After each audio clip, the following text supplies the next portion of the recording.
Meditation ज़्यादा मत करो बेटा, दुनिया से दूर हो जाओगे। अरे तू इतना मेडिटेशन क्यों कर रहा है, तुझे संत वंत बनना है क्या? ऐसी बातें हम सब ने कभी ना कभी अपने आसपास सुनी है। इनमें कितना सच है कितना झूठ, मेरे 11 साल के मेडिटेशन एक्सपीरियंस के नज़रिए से जानते हैं। हाय हेलो नमस्ते, welcome back to my channel. Thank you so much for being here and if you are new, hi I am Tanya. और आज हम मेडिटेशन को थोड़ा डीपली जानेंगे कि उसका इस दुनिया से हमें डिस्कनेक्ट करने में कितना रोल है। मेडिटेशन के बारे में तो वैसे बहुत सारी चीज़ें कही गई हैं, लेकिन हम ये भी जानते हैं कि हर किसी का मेडिटेशन एक्सपीरियंस यूनिक होता है। लेकिन कुछ चीज़ें कॉमन है जो मेडिटेशन के बारे में कही गई है कि मेडिटेशन से पीस मिलता है, आप दुनिया को या लाइफ को ज़्यादा अच्छे से डील कर पाते हो, मेडिटेशन से मन शांत होता है, स्ट्रेस कम होता है। ये सारी चीज़ें कॉमन हैं जो हम सब ने सुनी है मेडिटेशन के बारे में। और इसी के एडिशन में जो इंसान मेडिटेट करता है उसे और भी चीज़ें सुनने मिलती हैं, जैसे तुम्हें मेडिटेशन से एडिक्शन हो जाएगा, या तुम्हारा दुनिया से ध्यान हट जाएगा, या तुम्हें साधु बनने का मन करने लग जाएगा और इसलिए बहुत ज़्यादा ध्यान में मत बैठो। ऐसी बातें मैंने बहुत ज़्यादा सुनी हैं और इनमें से कुछ चीज़ें मैंने महसूस भी की हैं। इसे समझने के लिए थोड़ा सा फ्लैशबैक में चलते हैं। मेरी मेडिटेशन की जर्नी शुरू हुई थी 11th स्टैंडर्ड में, जिसमें मैं और मेरी मदर हम लोग गए थे पुणे, जहाँ हम मिले थे भोसले सर से जो मेरे गुरु हैं। और उन्होंने हमें बहुत सारी चीज़ें सिखाई, ऑरा के बारे में, एनर्जी के बारे में, ध्यान में कैसे बैठते हैं, ब्रीदिंग को कैसे यूज़ करते हैं ध्यान में बैठने के लिए, और भी बहुत सारी चीज़ें हमने सीखी। और मैं तब सिर्फ 15 साल की थी। तो ये पहला मेडिटेशन का एक्सपीरियंस मेरे लिए बहुत इंपॉर्टेंट और बहुत स्पेशल था, क्योंकि उसके बाद मैंने मेडिटेशन छोड़ा ही नहीं। मैं कॉलेज चली गई, मैंने कॉलेज में भी कोशिश की कि मैं हर दिन मेडिटेट करूं, और मैंने सारे उसकी प्रोसेसेस को एंजॉय किया। कि पहले सिर्फ थॉट्स को प्रोसेस कर पाती थी मैं, फिर इवेंचुअली मैं ज़ीरो को फील कर पाती थी कि मेरे दिमाग में कुछ नहीं है, मैं बिल्कुल शांति से बैठी हुई हूँ। और फिर एक टाइम आया जब मैं उसके बियॉन्ड भी फील करने लग गई, जब मैं एनर्जी को और डीपली समझने लग गई, जब मैं स्पिरिचुअल वर्ल्ड को और डीपली समझने लग गई। काफ़ी इंटरेस्टिंग, काफ़ी डीप जर्नी रही मेरी। बट हर किसी की लाइफ में एक टर्निंग पॉइंट आता है, और मेरी लाइफ में भी वो टर्निंग पॉइंट आया जब I entered a bad phase of my life and I was very disturbed. और उस समय ऑटोमेटिकली मैं और ज़्यादा मेडिटेशन करने लग गई, क्योंकि वो मेरे लिए एक एस्केप मैकेनिज्म हो गया।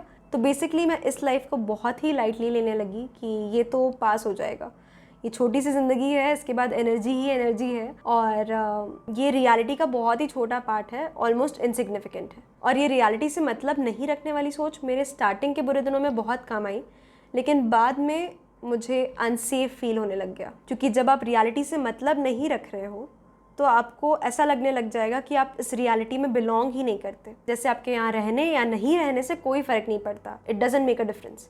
और ये काफ़ी स्कैरी है कि आप ऐसा सोचने लग जाओ कि आपकी लाइफ इनसिग्निफिकेंट है। और मेरे इन्हीं क्रॉस रोड्स में रहते हुए लाइफ आगे बढ़ने लग गई, और मैं देहरादून चली गई अपना मास्टर्स करने के लिए, जहाँ मुझे काफ़ी प्रैक्टिकल, काफ़ी लॉजिकल लोग मिले, और वो बहुत ही रियलिटी से कनेक्टेड थे, बहुत ग्राउंडेड, बहुत रूटेड, बहुत ही इस रियलिटी को जीने वाले, materialistic but not in a bad way. और मुझे उनसे बहुत कुछ सीखने मिला। तो ऑटोमेटिकली मेरा मेडिटेशन का टाइम और कम होने लग गया, बिकॉज़ मेरे मन में एक फ़ियर भी बैठ गया था कि मैं दुनिया से डिस्कनेक्ट हो जाती हूँ, और वो मैंने एक्सपीरियंस भी कर लिया था। तो मैं सिर्फ अपने दोस्तों के साथ टाइम स्पेंड करती थी, मैं सिर्फ दुनिया में और इस वर्ल्ड में बहुत इन्वॉल्व होकर रहती थी, और मैं स्पिरिचुअल नज़रिए से लाइफ को देखना थोड़ा कम करने लग गई। बट आई वॉज़ रॉन्ग, क्योंकि मेडिटेशन धीरे धीरे कट ऑफ करते करते एक ऐसा टाइम आया जब मैं ऑलमोस्ट नहीं के बराबर मेडिटेशन करने लग गई, and it prove to be really bad for me. I tell you why. मेरी रिसेंटली दांत की सर्जरी हुई, मेरा विजडम टीथ बिल्कुल ऐसे लेटा हुआ था, और उसको सर्जिकली रिमूव करवाना पड़ा, और मुझे काफ़ी पेन हो रहा था, और मेरे को अपने फेस के नर्व के कोर्स में भी पेन होने लग गया, जिसको ट्राइजेमिनल नर्व बोलते हैं। और मुझे चेहरे पे पेन होता था, और मुझे दांत में पेन होता था, और मैं कुछ खा नहीं पा रही थी। एंड आई रिमेंबर कि मैं हर चीज़ में कंप्लेन कर रही थी कि मुझे ऐसा तो नहीं हो गया, मुझे ट्राइजेमिनल न्यूरैल्जिया तो नहीं हो गया, या मुझे दूसरे दांतों में भी रूट कैनाल तो नहीं कराना पड़ेगा। I don't know, I was freaking out so much. फिर एक दिन मेरी मम्मी ने मुझे बोला कि तुझे क्या हो गया, तू हर छोटी बात में क्यों रो रही है, या हर चीज़ में टेंशन क्यों ले रही है। And then it hit me कि जब से मैंने मेडिटेशन करना बिल्कुल छोड़ दिया है, तब से मेरा रेजिलियंस या मेरी लाइफ जीने की ताकत बहुत ही कम हो गई है। आई एम सॉरी अगर लाइटिंग में थोड़ा सा डिफरेंस आ रहा है, बाहर एकदम काले बादल छाए हुए हैं और मौसम बहुत ही प्यारा है, तो ये वीडियो ख़त्म करके मैं थोड़ा सा मॉनसून को एंजॉय करूँगी। But coming back to the point कि मेडिटेशन आपको एक्चुअली रेजिलियंस देता है, आपको स्ट्रेंथ देता है, आपके फेथ को बढ़ाता है कि आप पे नज़र रखी जा रही है, आपका ध्यान रखा जा रहा है। मेडिटेशन आपको रेजिलियंस इसलिए देता है क्योंकि वो आपको ठहरने का मौका देता है, और जब आप ठहरते हो तो आप अपने से ऊंची ताकतों को महसूस कर पाते हो। जब आप नेचर को देखते हो तो आप जानते हो कि एक पेड़ की जब ऑटम में पत्तियां झड़ गई हैं, उसको फेथ है कि उसकी पत्तियां वापस से आ जाएंगी, उसको पता है कि उसका पोलन कहीं और जाएगा। This kind of gives you an insight कि कुछ ऊंचा है, कुछ बड़ा है, कुछ बड़ी शक्तियाँ हैं। You can call it universe, you can call it God, you can call it what ever you want. But meditation actually आपको वो चांस देता है रुक के समझने का कि आपसे ऊंचा कुछ है जिस पे आप सरेंडर कर सकते हो। फिर लाइफ में कोई भी चेंजेस आए, कुछ भी परेशानी आए, you know that you have the strength, because you know इस लाइफ के बियॉन्ड भी कुछ है।